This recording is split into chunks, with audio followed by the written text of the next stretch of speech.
జై నేతన్న, జై నేతమ్మ.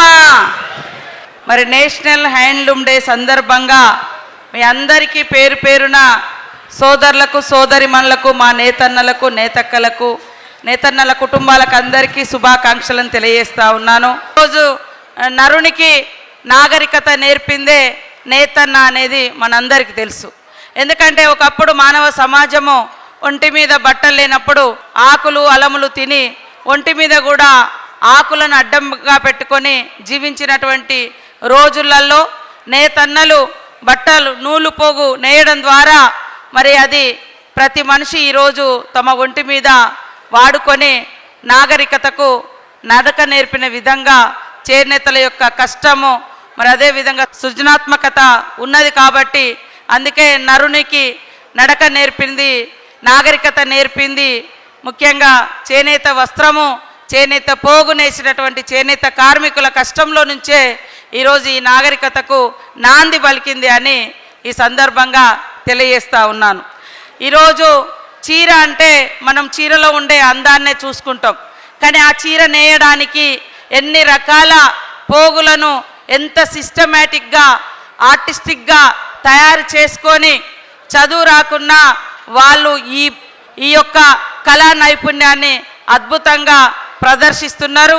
అందుకనే మేము కూడా ఎప్పుడు అత్యధికంగా ఎవరైనా గిఫ్ట్స్ ఇచ్చినప్పుడు లేకుంటే ఏదో ఒక 2-3 సందర్భాల్లో తప్ప షాపులకు వస్తే మా చేనేత కార్మికులు చేసినటువంటి వస్త్రాలనే ధరించడానికి నేను కూడా ఇష్టపడతా ఉంటా, అవే ఎక్కువ ఉపయోగించుకుంటా ఉంటా. అందుకనే ఈరోజు చేనేత కార్మికుల కష్టం వెనుక అనేక మరి సృజనాత్మకత ఉంటుంది, అదేవిధంగా దాంట్లో కళాత్మకత ఉంటుంది, అందులో సాంస్కృతిక సంపద ఉంటుంది.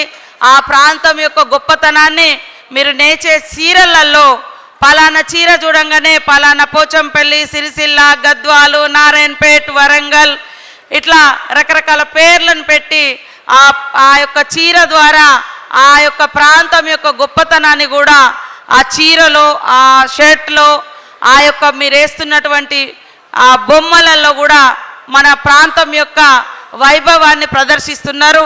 కాబట్టి ఇది గొప్ప అంశం. తప్పకుండా ప్రభుత్వం, ముఖ్యమంత్రి రేవంత్ రెడ్డి గారు కూడా మీకు అండగా ఉంటారు. ఇప్పటికే మీకు ఇవ్వాల్సినటువంటి బకాయిలలో 1300 కోట్ల వరకు క్రమంగా చెల్లించుకుంటూ రావడం జరుగుతుంది.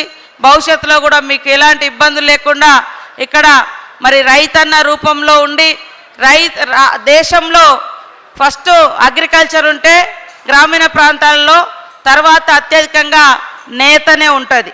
మరి అగ్రికల్చర్కు మినిస్టర్గా మా అన్న తుమ్మలన్న గారు ఉన్నారు. మరి ఈరోజు మీకు మినిస్టర్గా కూడా నేతన్నలకు తుమ్మలన్న గారే ఉన్నారు.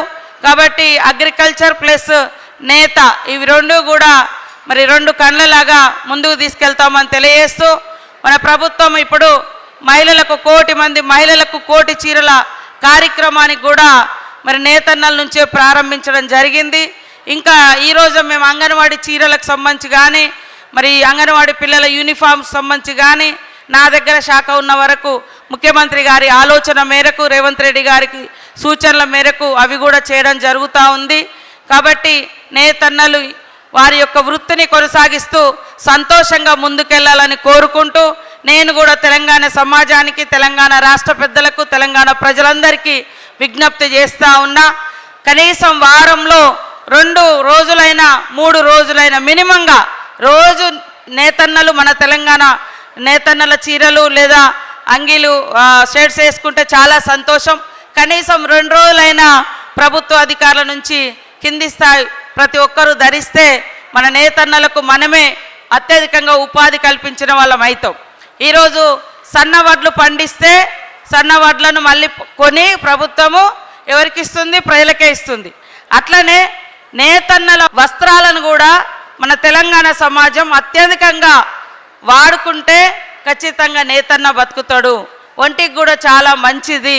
వాళ్ళ కష్టాన్ని మనం గుర్తించిన వాళ్ళం అవుతాము.